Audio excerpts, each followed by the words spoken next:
Profesor Joanet, tiene usted la palabra. Una pregunta, ¿puedo compartir pantalla? Sí, cómo no. Está abierta el compartir pantalla, así que lo puedo hacer directamente.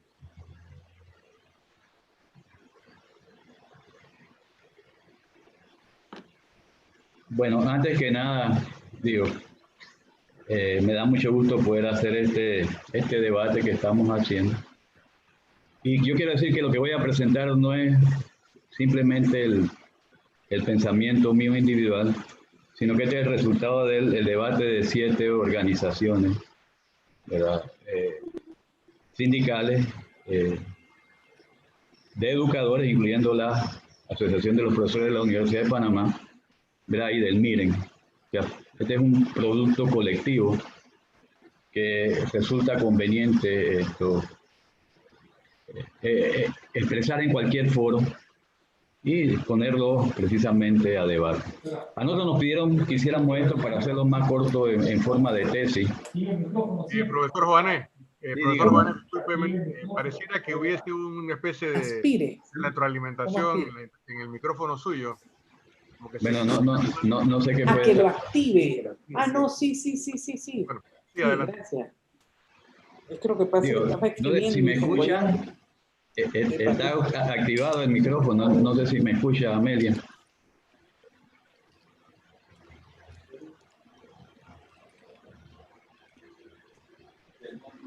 Bueno, voy a volver a compartir la pantalla.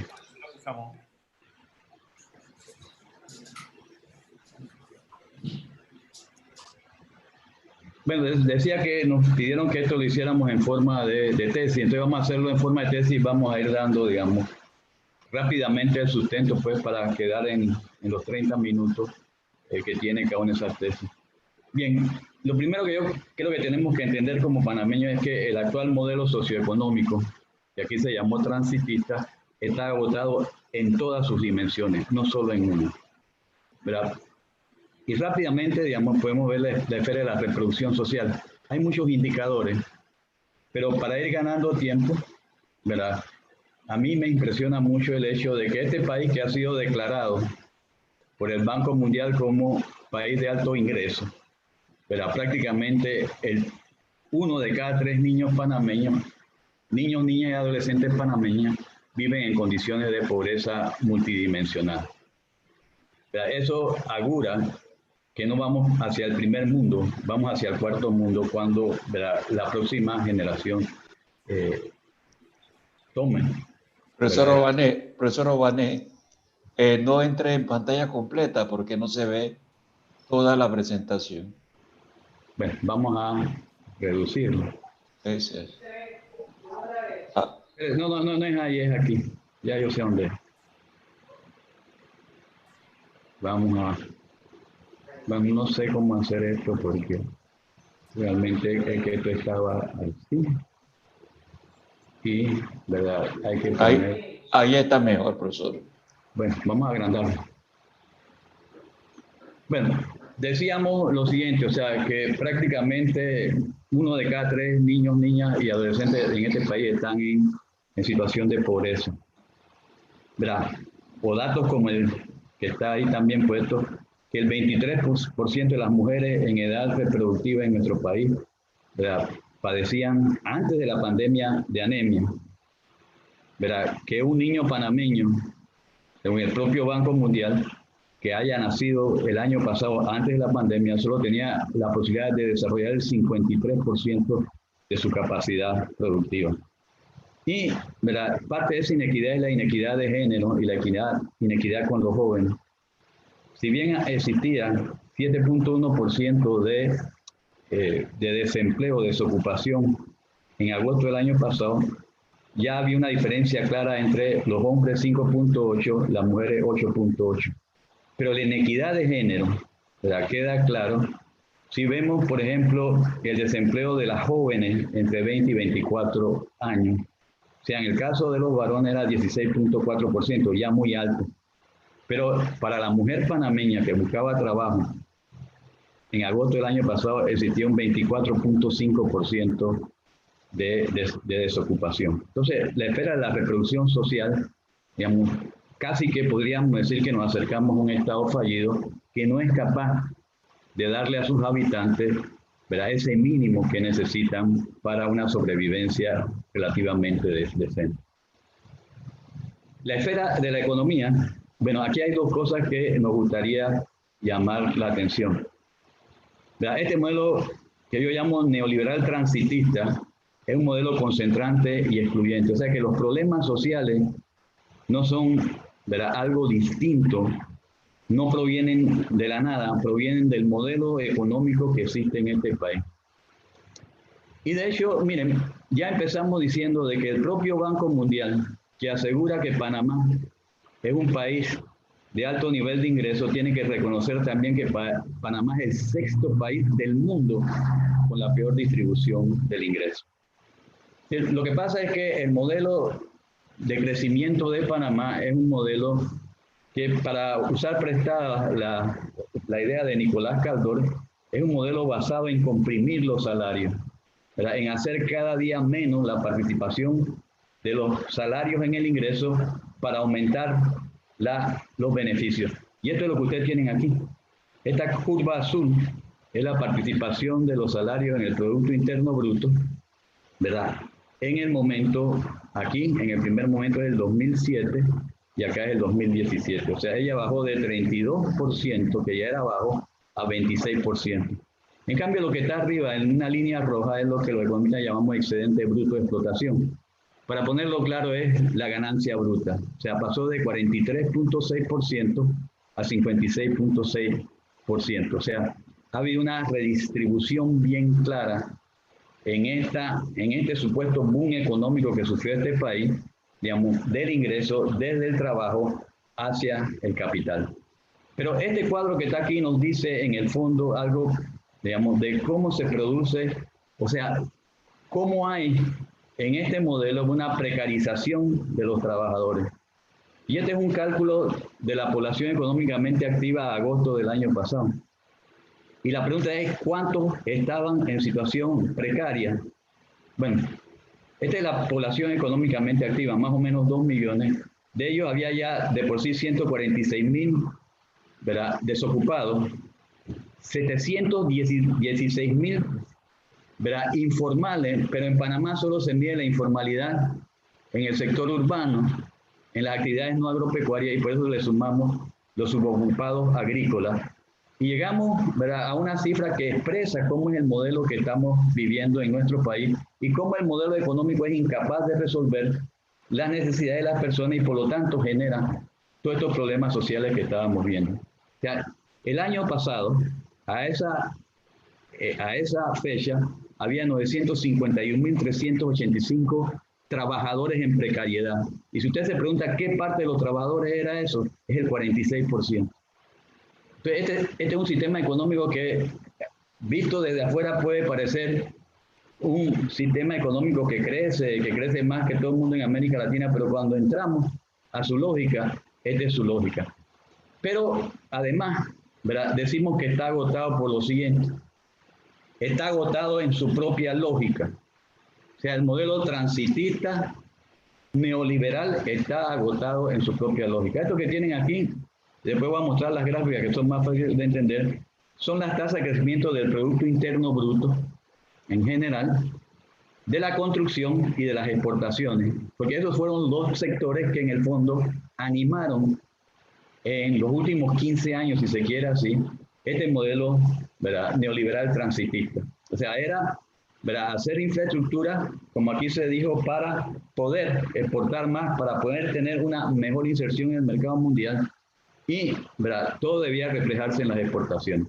Como ustedes ven, ¿verdad?, prácticamente esta es la tendencia del crecimiento de la economía panameña. De los tiempos de alto crecimiento pasaron y, digamos, andamos por el 3%, que realmente, digamos, aquí se acabó el llamado milagro del modelo transitista que se planteó en el país.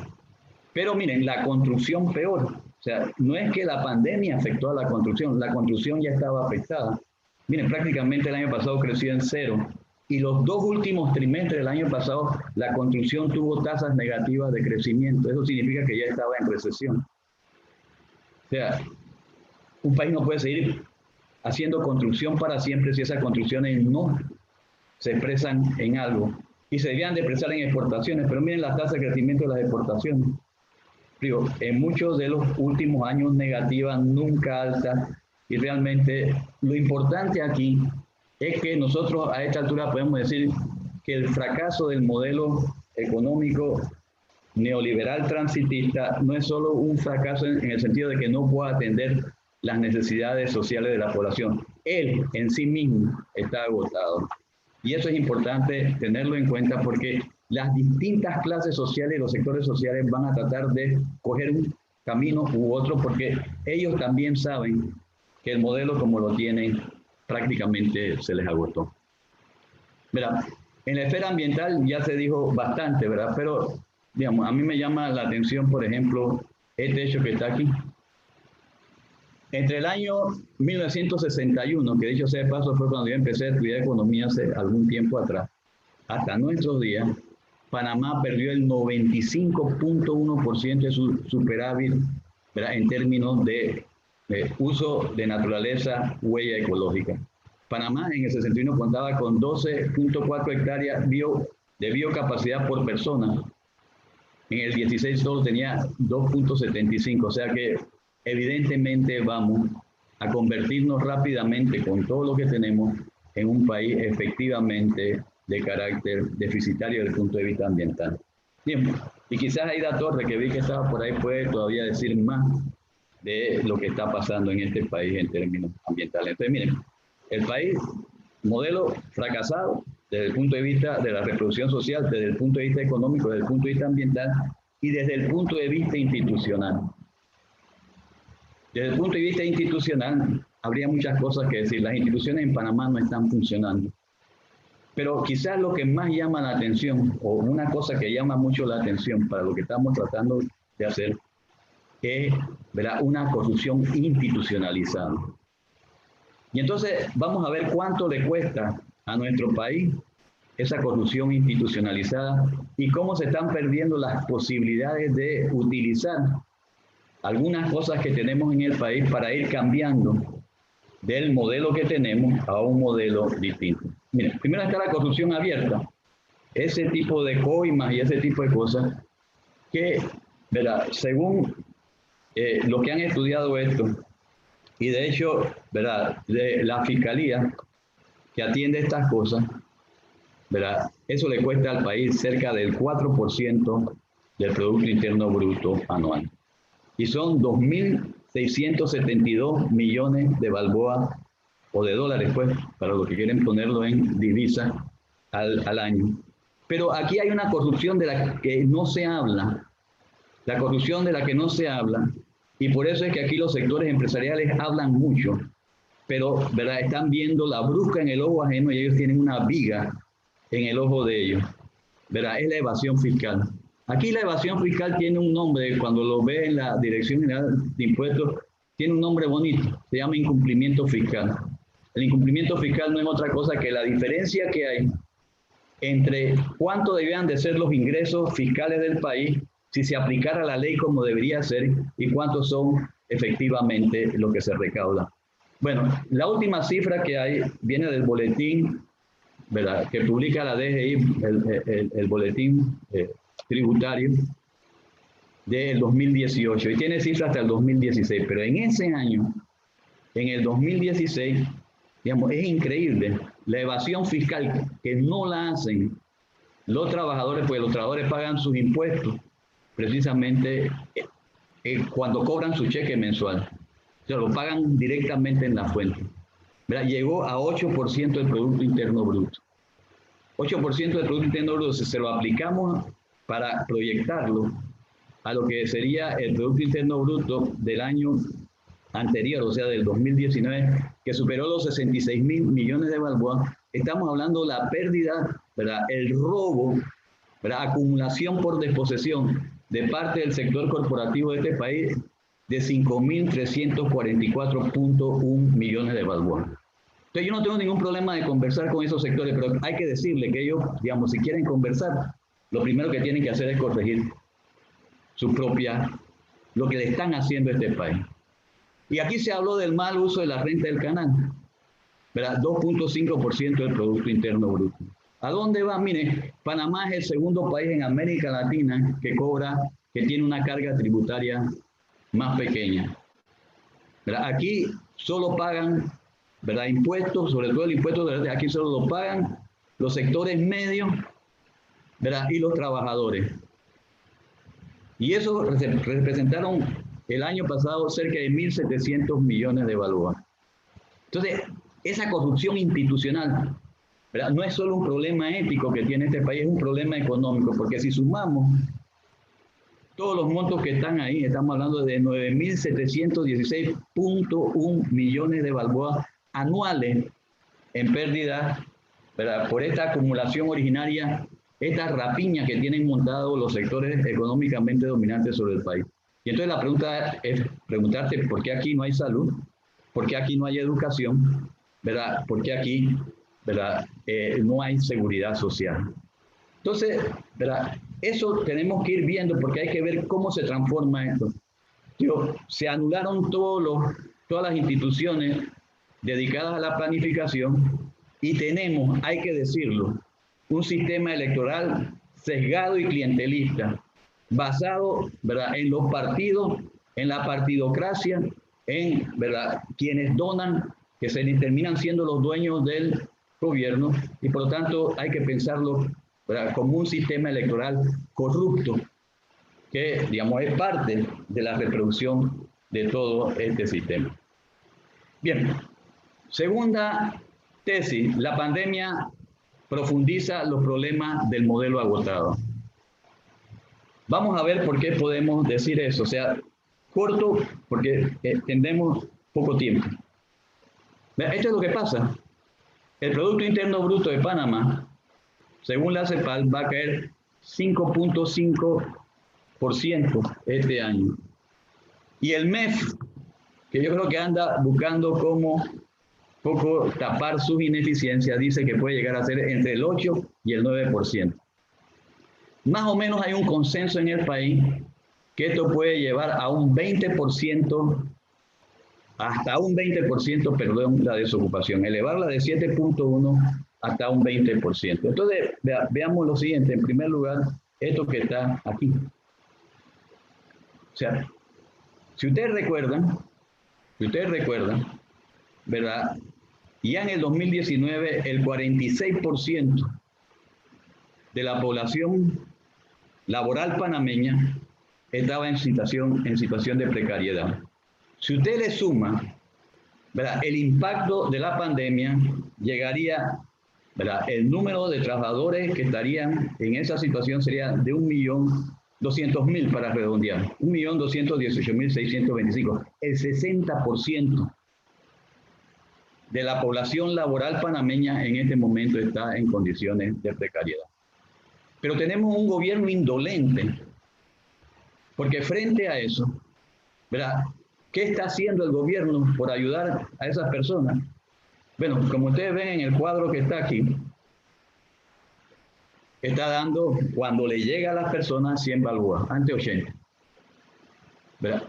¿Dónde está la contradicción? La contradicción está en el propio gobierno, porque el mismo Ministerio de Economía y Finanzas, con una cifra que yo considero baja, dice que, ¿verdad?, la canasta básica alimenticia en los distritos de Panamá y San Miguelito, en enero de este año, última vez que lo midieron, tenía un costo de 305.9 balboas. Es decir, que cuando se le da 100 balboas a la gente, sí le llega, alcanza apenas prácticamente a un tercio de la alimentación de una familia promedio de Panamá, que es apenas de 3.5 personas. Lo mismo pasa, digamos, si ponemos la canasta total, ¿verdad?, esa sería prácticamente el doble, siendo el criterio de por chance. Y ahí sería apenas el 16.3%. Algo, en el resto del país pasa algo similar. Pero ¿qué está ocurriendo? Está ocurriendo que actualmente se están violando importantes derechos humanos, ¿verdad?, no oyendo, ¿verdad?, los llamados que está haciendo, por ejemplo, la CEPAL. La CEPAL está diciendo $143 por cada persona vulnerable. O sea que si es 3.5 realmente sería cerca de 500 o algo. Pero bueno, aquí son 100. Entonces, ¿qué ocurre? En primer lugar, lo que dijo Amelia, aquí no solo va a crecer, o no solo está creciendo la pobreza, está creciendo la pobreza extrema. Porque le quiero decir que esta canasta ni siquiera tiene el gas de cocina. O sea que si ya se gastara eso, compra y ni siquiera lo puede cocinar. Está creciendo la pobreza. Pero además se están afectando otras cosas. ¿Verdad? Se está deteriorando la fuerza de trabajo. Aquí hablan mucho de reactivar la economía, pero ¿con qué la van a reactivar? Todos sabemos que los trabajadores tienen que consumir una cierta canasta para mantener la fuerza de trabajo. Están deteriorando la fuerza de trabajo. ¿Verdad? Pero también están deteriorando la posibilidad de la educación de los niños. Por dos razones. Uno, eso no alcanza para que, imagínense una familia con 5 hijos. ¿De dónde saca para comprar 5 aparatitos para que los niños vayan a la educación virtual? ¿Y cómo pagan la data? Que en este país no es gratis, es costoso. Pero todo eso está llevando a que mucha gente, pues dice, no, es que los panameños son, de hecho, son irresponsables y salen a la calle. Pero ¿cómo no van a salir a la calle? Si la gente tiene que completar sus ingresos, y eso efectivamente, parte de la culpa del contagio la tiene la política gubernamental del actual gobierno, ¿verdad?, de no atender adecuadamente las necesidades de la población. Eso son cosas que hay que tener en cuenta cuando uno prepara una estrategia alternativa. Bien, eso nos lleva a lo siguiente. Aquí hay 2 estrategias que van a chocar en el futuro próximo. Y quisiera decir lo siguiente. La propuesta de los sectores dominantes, como tesis, es mi tercera tesis, la propuesta de los sectores dominantes es profundizar el modelo con una política de choque, estilo, ¿verdad?, ya que la población está desesperada, tratar de imponer por medio del choque una serie de medidas. ¿Y qué es lo que buscan avanzar? Un modelo transitista al que se le añadiría un componente de extractivismo minero, que ya lo estamos viendo. Aquí lo primero que se abrió fue la mina de vuelta y agroexportador. Y es importante entender que el transitismo no es solo que esté concentrado en el área de tránsito. Transitismo significa, digamos, que todo lo que pueda tener este país está vinculado sí con el tránsito, pero está dominado por el exterior. Está dominado a los intereses de lo que hoy día llamamos globalización. Pero nosotros hemos hecho alguna investigación de qué es lo que se está proponiendo. Yo puse aquí alguna.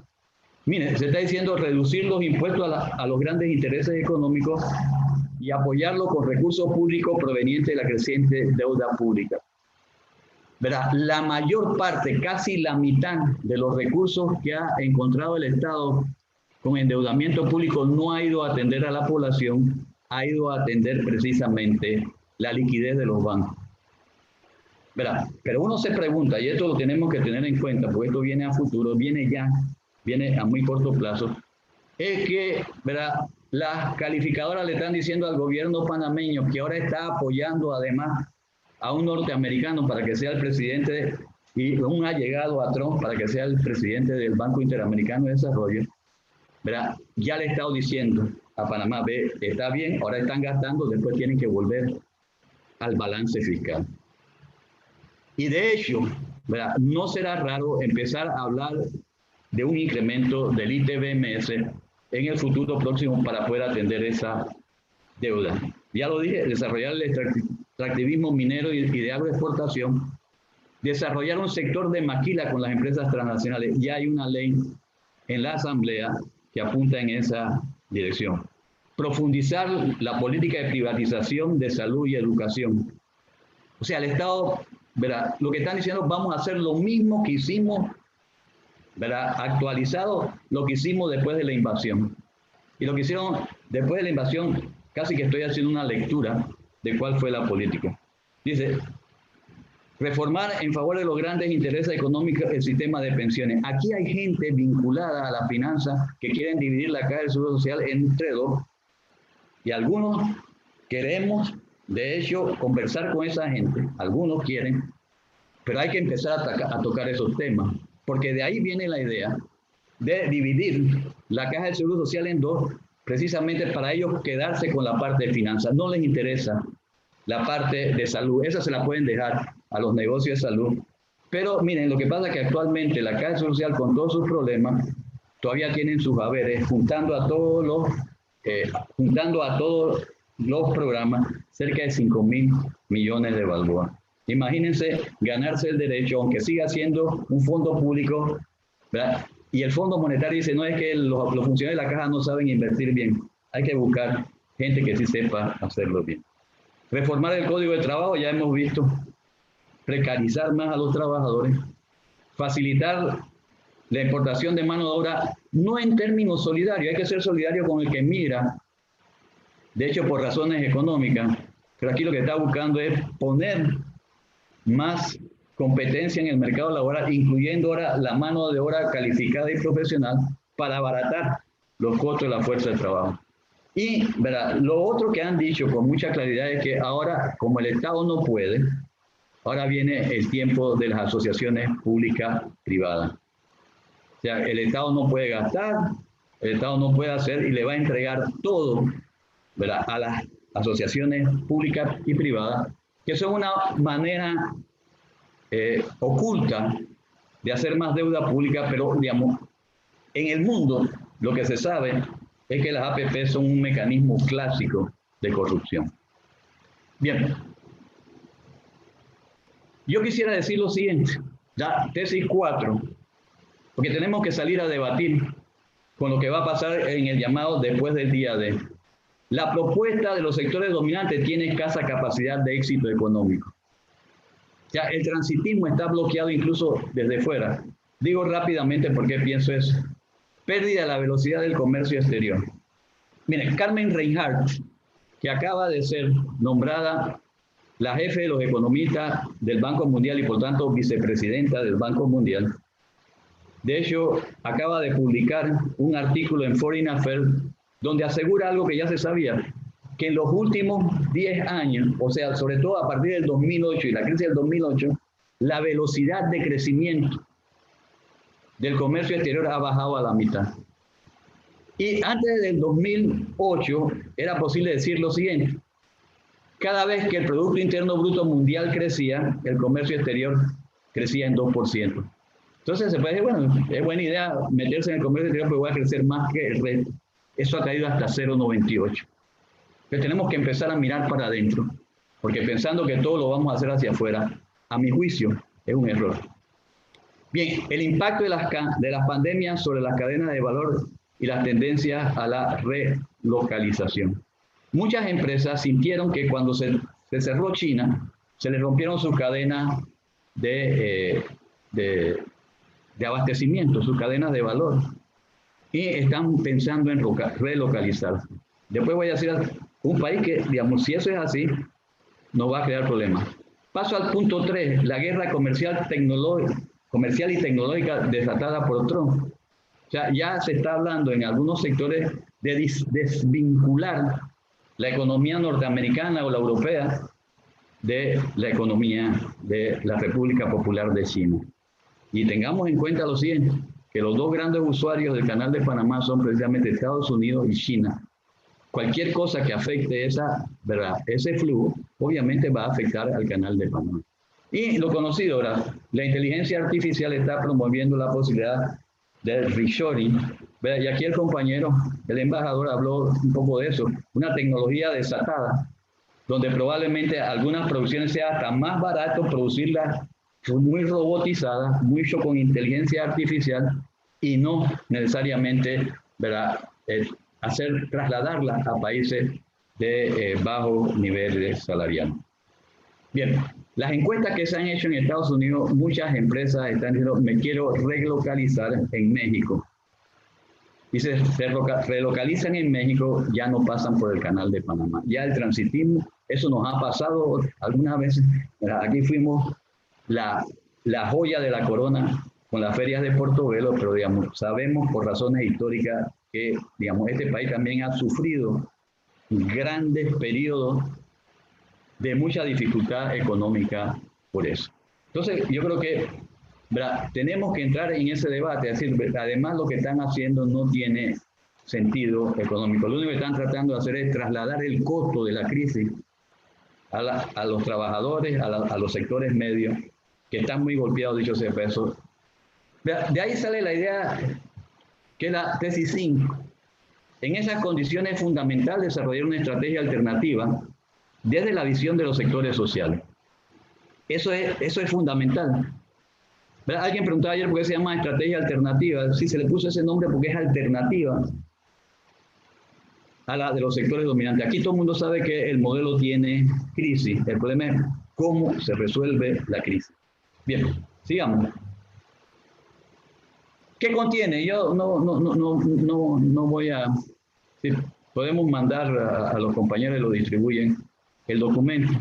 Pero esa estrategia contiene algunos principios guías. Es antineoliberal, es progresista, es ecologista. Se entiende que debe ser patriótica esta estrategia, popular, progresista, humanista, pluralista, ¿verdad? Con mucha equidad de género, ¿verdad?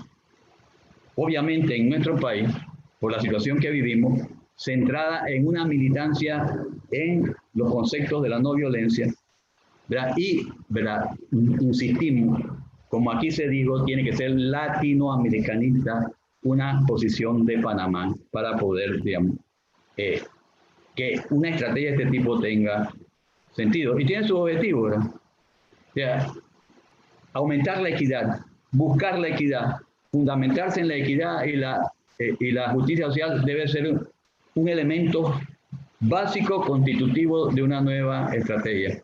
El respeto a los derechos humanos, pero los derechos humanos de verdad.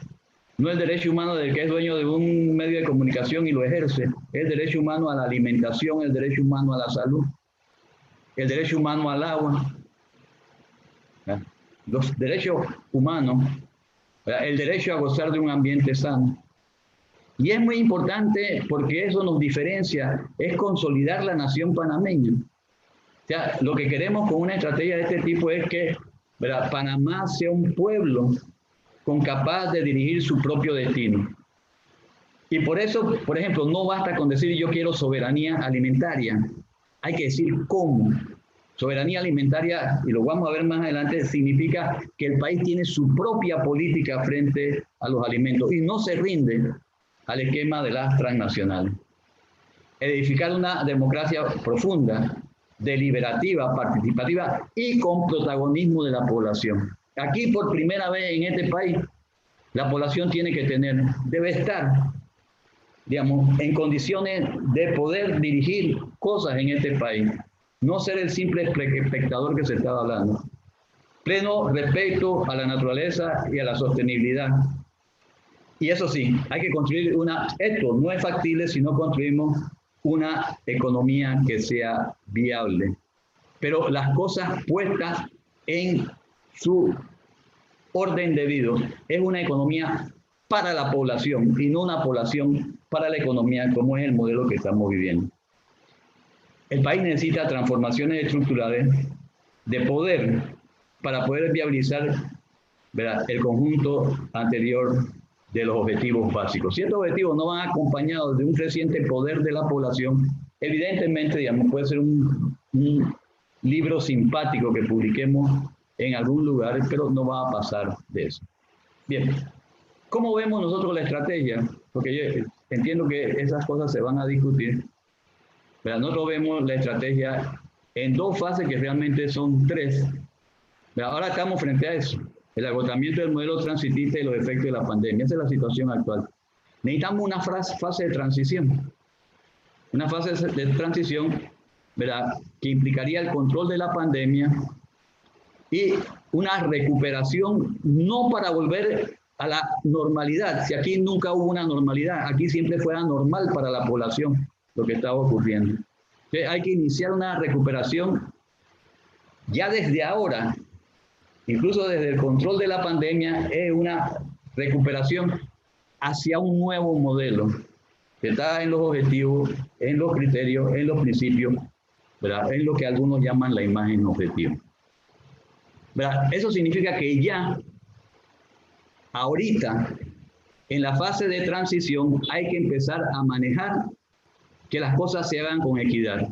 Y aquí no se está dando equidad ni en el tratamiento de la salud, no se está dando crecimiento, equidad en la educación, no se está dando equidad en la alimentación, en la manera que el actual gobierno está manejando la pandemia. Hay que exigir eso. Y finalmente, digamos, esto debe desembocar en un proceso ya más maduro de consolidación del nuevo modelo, ¿verdad?, que hemos tratado de definir. Bien, hay objetivos en el periodo de transición, son claros. En primer lugar, en términos de manejo de la pandemia, hay cosas fundamentales, o sea, hay que proteger a la población. Las medidas sanitarias, miren, yo estoy totalmente en desacuerdo de decir, abrí más camas y entonces abro la economía. La economía no se debe abrir, como bien lo dice la CEPAL y la OPS, no se debe abrir hasta que tengamos controlada la pandemia, porque los que van a salir a la calle, se van a contagiar en el transporte son los trabajadores. El empleador, por ponerle el nombre que le da la OIT, seguirá desde su casa dirigiendo la empresa. Entonces, hay que tener mucho cuidado con eso. Entonces, hay que darle a esa población los medios de satisfacer. Mire, incluso hay cifras, se está hablando del 2%. O sea, para seguir el lineamiento internacional que están planteando los organismos de Naciones Unidas, 2%. ¿Qué significa 2%? Para una economía que logra alcanzar... Miren cómo es la cosa. El 2% es menos que lo que le da el Canal de Panamá. El Canal de Panamá le da al año al gobierno central 2.5% del Producto Interno Bruto. Y este gobierno no es capaz ni gastarse el 1% en atender a la población. O sea, estamos en insistir de que en este momento, para que podamos salir hacia una estrategia alternativa con fuerza, hay que insistir en eso. ¿Verdad? La morosidad se dijo que la morosidad es hasta diciembre. ¿Y qué pasa después de diciembre? Después de diciembre la gente no va a regresar rápido al trabajo, muchos van a quedar por fuera. Y alguien decía, bueno, entonces se van a llenar los bancos de viviendas que van a quitar, de automóviles. Y ahora incluso pues dice, vamos a vender más automóviles. Yo no creo que los bancos estén haciendo eso ahorita. Elevar el nivel de los servicios básicos. Plena vigencia de las leyes referentes a las relaciones laborales y de protección social. ¿Verdad? Evitar que el mayor endeudamiento termine de recaer sobre los sectores de los trabajadores y las clases medias. Iniciar el camino, o sea, ahorita no, porque ahorita estamos confinados, ponerse ahorita a un diálogo sobre la caja del Seguro Social sin poder movilizar a la población, me parece que no nos va a llevar a un buen punto. Sobre todo si, ¿verdad?, es como antiguos diálogos donde realmente, digamos, el Estado termina simplemente tomándole la foto a la gente para decir hubo participación y haciendo lo que quieren. Pero, ¿verdad?, en el periodo ya de reactivación, evidentemente, ¿verdad?, hay que volver, y eso no se debe negociar, hay que volver al sistema. No es la única medida a tomar, pero necesariamente, y no, ¿verdad?, yo diría, el que negocia eso traiciona a los trabajadores de este país. No se puede negociar dos cosas. En este momento no se puede negociar dos cosas. Uno es lo que nosotros planteamos, hay que volver al sistema solidario de seguridad social, eliminando el nefasto sistema de las cuentas individuales. Y en segundo lugar, digamos, no es el momento de hablar de hecho de elevar la edad de jubilación, cuando aquí los empresarios se dan el lujo de evadir de la caja del Seguro Social y usamos un concepto raro. Ese concepto le decimos en Panamá, los empleados informales de las empresas formales. Trabajan en empresas formales, pero los empresarios simplemente ni los inscriben ni pagan la cuota del Seguro Social. Son 93.000 trabajadoras y trabajadores de este país que estaban antes de la pandemia en esa situación. Bien, y obviamente hay que prestar ayuda a las pequeñas y medianas empresas. Entonces se ideó un conjunto de programas básicos para la transición. Obviamente necesitamos un programa de emergencia de salud y un programa de emergencia de alimentación, educación, salud y alimentación. Eso debe ser clave en la equidad para romper ese cerco que se ha agrandado con la pandemia. Programar la recuperación de la industria. Este país se ha ido perdiendo su nivel industrial. Aquí había dos cadenas que más o menos funcionaban, que era la cadena que iba desde la agricultura a la agroindustria. Y resulta ser que lo que nosotros más importamos no son bienes, sino bienes ya procesados. O sea, si vamos a hablar de seguridad alimentaria, con soberanía alimentaria y soberanía de verdad, ¿verdad? Hay que pensar en, ¿verdad?, la agroindustria. Y la otra que rompió el neoliberalismo era una cadena que existía entre la construcción y los materiales de construcción. A esta altura, ¿verdad?, miren qué cosa extraña, mientras la producción de cemento premezclado y de cemento gris tiene 2 o 3 años de estar cayendo, de hecho está subiendo, adivinen qué, la importación de cemento. Entonces esa cadena, aquí, ¿verdad?, se producían losas para los baños, se producían muchas cosas, eso se dejó de producir. Aquí se produjeron hasta varillas para la construcción. Pero eso un poco el refugio quedó precisamente en el cemento, y ahorita están abriendo la importación de cemento, afectando, digamos, una de las pocas cosas que mantiene una cadena entre esos dos sectores. ¿Verdad? Estaríamos de acuerdo, hay que hacer un programa de recuperación y ampliación de la infraestructura. El empleo, digamos, es parte, que pueda provenir de la construcción, es parte de la reactivación, pero hay que cambiarle el énfasis. El énfasis tiene que ser hasta la infraestructura social. Aquí el énfasis ha sido en hacer infraestructura para vincularse al mercado mundial. Ahora, ¿verdad?, hay que tener en cuenta, miren lo que pasó, hospitales insuficientes, ¿verdad? Además de eso, digamos, las escuelas en este país se están cayendo. Digamos, aquí en este país de alto nivel de ingresos, ¿verdad?, tenemos niños que estudian en escuelas que no hay agua potable, que no hay electricidad, y estamos hablando precisamente de hacer educación a distancia. Bien, hay que ir buscando el empleo decente, ¿verdad?, recuperación de las finanzas públicas. Lo primero que hay que hacer es golpear la corrupción. Miren lo que habíamos, estamos hablando de 9.000 millones de dólares. O sea, aquí hay que ponerle mano, al revés de lo que están haciendo, además, ahora van a tratar más fácil a las transnacionales. Resulta ser que, digamos, hay que ponerle la mano encima a los evasores. Si estamos hablando de 4.700 millones de dólares al año solo en evasión, porque ustedes se preguntarán, ¿y cómo hacemos todo eso? Bueno, si uno hace una estrategia de desarrollo, no tiene solo que decir cómo la va a hacer, sino con qué la va a hacer. Y aquí hay que ponerle mano dura a esas cosas. Y por eso hablamos de un inicio de un programa de transformación institucional. Bien, esta estrategia debe caer, ¿verdad?, en un programa ya de más largo plazo, donde, ¿verdad?, la base sea esta, los recursos humanos. Aquí se habló de ventajas comparativas. Eso es medio anacrónico, pues las ventajas comparativas siempre están demasiado basadas en recursos físicos. Y está bien, los recursos naturales sirven de algo. Pueden dar excedentes para hacer otras cosas. Pero Corea del Sur, para dar un ejemplo, si hubiera seguido los dictados de ventajas comparativas, que siempre son, ¿verdad?, ventajas comparativas que no son dinámicas, son estáticas, sería un exportador.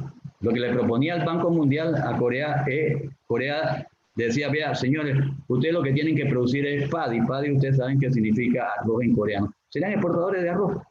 Sin embargo, exportan las grúas de pórtico que se utilizan en los puertos panameños, exportan, ¿verdad?, son prácticamente los inventores del inverter. Y eso lo hicieron en un tipo de desarrollo que priorizaba como su cosa fundamental tener un plan donde vamos a irnos por algunos sectores, que son los sectores que creemos que tienen posibilidades, pero entonces hay que fortalecer, ¿verdad? A mí no me gusta el concepto de capital humano, es desarrollo de los recursos humanos, ¿verdad? Fortalecer la educación pública, ¿verdad? Cumplir con la ley que dice 6% del Producto Interno Bruto debe ir a la educación pública, ¿verdad? Fortalecimiento de la salud pública y de la salud laboral descuidada en este país. Y recuperación de la seguridad social, ¿verdad? Avanzar hacia la cobertura generalizada. Bien. Eso implica desarrollo científico-tecnológico. Ahí para nosotros entran las universidades. Miren, en este país se han hecho cosas. Yo recuerdo que aquí ¿verdad? Un organismo internacional contrató gente para que investigara sobre la agricultura panameña. Y le dieron a una universidad privada el contrato, y la universidad privada lo que hizo fue recontratar un instituto externo a Panamá. Nuestra universidad, ¿verdad? Por algo que pasó, no en esta administración, sino antes, ni siquiera tenemos un campo para hacer que nuestros muchachos tengan una finca para hacer sus tesis. ¿Verdad? Hay que pensar en la reinserción internacional, pero ¿verdad? No por la vía que hemos estado usando, la vía de los llamados tratados de libre comercio, porque de libre no tienen nada, porque realmente se plantea lo que se llama el campo nivelado. El campo nivelado es que yo mañana, digamos, el productor de arroz de Panamá tiene que ir a competir con el productor de arroz de la Luisiana, y nunca lo va a alcanzar. Digamos, nosotros creemos en una reinserción complementaria. Aquí el embajador estuvo hablando de eso un poco, creo yo, cuando dijo que teníamos que hacer integración. O sea, complementarnos entre nosotros, ir subiendo la escalera y juntos, ¿verdad? En una división del trabajo entre nuestros países, alcanzar los niveles de complejidad y los niveles de volumen, ¿verdad?, que necesita la industrialización. Que dicho sea de paso, es donde más rápidamente avanza o donde puede avanzar, digamos, el desarrollo de la productividad. ¿Verdad? Una política energética para el desarrollo y la regulación. Nosotros pensamos que este país tiene que pensar en que hizo un grave error cuando le entregó a las transnacionales dos sectores importantes: el sector energético y el sector de las comunicaciones. Son sectores estratégicos y, ¿verdad?, como ustedes ven, eso tiene que estar cruzado transversalmente por la equidad y la sostenibilidad. Yo solo lo muestro porque, digamos, tendríamos mucho tiempo. Nosotros lo que buscamos es lo siguiente: un sistema coherente y diversificado, ¿verdad? No solo servicios y logística, ¿verdad? Integración por complementariedad nos puede dar una salida hacia la industria, no hacia esa industria prácticamente maquiladora, donde realmente, ¿verdad?, lo que se hace es quedar simplemente al buen criterio de las transnacionales. Yo creo que Panamá es un país que debe luchar en su estrategia precisamente por la integración, ¿verdad? Integración con solidaridad, como se dijo, ¿verdad? Y a mí el ALBA me parece bien. Quizás no dio tiempo, quizás no hubo suficiente tiempo para desarrollarlo, pero esa idea de integrarnos por complementariedad, no por competencia, y por solidaridad, realmente creo que es un paso importante, no solo para Panamá, lo es para América Latina. ¿Verdad? Para mí, ¿verdad?, se trata de que el sector, debe haber un sector de seguridad y soberanía alimentaria, con una producción agropecuaria sostenible, no seguir, digamos, aquí, digamos, no podemos llenar al país de glifosato y de semillas, ¿verdad?, transgénicas, porque simplemente, digamos, dos cosas: eso tiene sus problemas, y además de tener sus problemas, eso nos va a llevar simplemente a ser peones de las grandes transnacionales, de los agronegocios que controlan, ¿verdad?, ese sector. ¿Verdad? Los sectores de infraestructura básica, energía sostenible, ¿verdad?, energía sanitaria y de transporte, para integrar el país. Lo que Guillermo decía, él me pidió una cifra, ¿verdad?, entre la provincia de Panamá, fundamentalmente controla el 50% del Producto Interno Bruto, Panamá Centro. Y si le suma la provincia de Colón, que es el otro terminal, el 60% del Producto Interno Bruto queda, ¿verdad?, generado entre esas dos provincias, o sea, que es el área. Y de hecho, entonces, digamos, hay que pensar en polos de desarrollo y las cosas que, digamos, se olvidaron porque el neoliberalismo le dijo a los gobiernos serviles que se olvidaran de eso. Los servicios no transables, que hay que producirlos necesariamente entre el país: salud y seguridad social, el servicio de educación, el servicio de agua potable y algunos otros. Bien. Siempre cuando uno hace una estrategia hay que buscar cómo se financia una estrategia. sino la estrategia es, de hecho, una estrategia de, como se diría, pues, es una especie de carta al niño Dios. Hay que buscar, ¿verdad?, de cómo reinstalar o instalar la planificación en el país y buscar los siguientes medios. La renta de los recursos naturales, incluyendo el del Canal de Panamá. O sea, los recursos naturales son del pueblo panameño. Aquí hubo un proyecto, el proyecto de Barro Blanco, donde al gobierno anterior, no fue este, se le ocurrió entregarle a una empresa extranjera, ¿verdad?, el uso del río Tabasará, y pagará por el agua algo así como 2.000 balboas al año. ¿Verdad? Necesitamos un modelo de equidad tributaria. Aquí, ¿verdad?, la clase dorada, ¿verdad?, de los que no pagan impuestos no puede seguir existiendo. Hay que hacer que paguen los impuestos que están y entender una cosa, que un modelo de equidad, porque aquí se ve, las transnacionales las voy a traer al país y yo traigo las transnacionales al país y no le voy a cobrar impuestos. Y después dice, bueno, pero además voy a hacer educación. Y cuando uno pregunta, ¿y con qué van a hacer la educación? Hay una carrera hacia el fondo en cuestiones tributarias. Aquí, ¿verdad?, equidad tributaria significa que el que más se beneficia a la sociedad, más debe pagar. Este país necesita, primero, en la primera fase, yo diría, insistir en lo que ya tenemos, la evasión, la corrupción, e ir avanzando entonces hacia un modelo de mayor equidad tributaria. Después dice ahí, ¿verdad?, eliminación de la evasión fiscal y las cuotas de seguridad social. Digo, yo no lo quiero cansar con cifras, porque hace poco hicimos un cálculo de los 10 últimos años cuánto le había costado a la Caja del Seguro Social, ¿verdad?, la evasión de la seguridad social, y pasaba de los 1.000 millones de balboas. ¿Verdad? Y recuperación de los recursos que fueron objeto de la corrupción.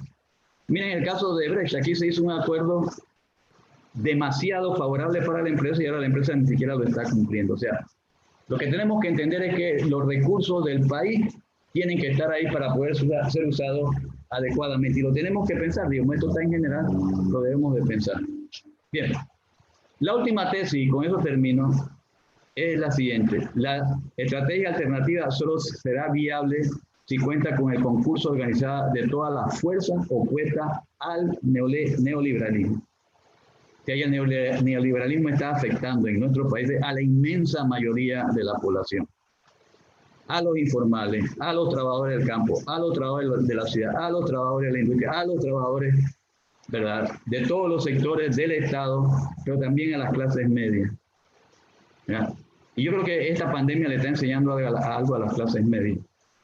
Pensaron que el recurso al crédito era la forma de superar su situación.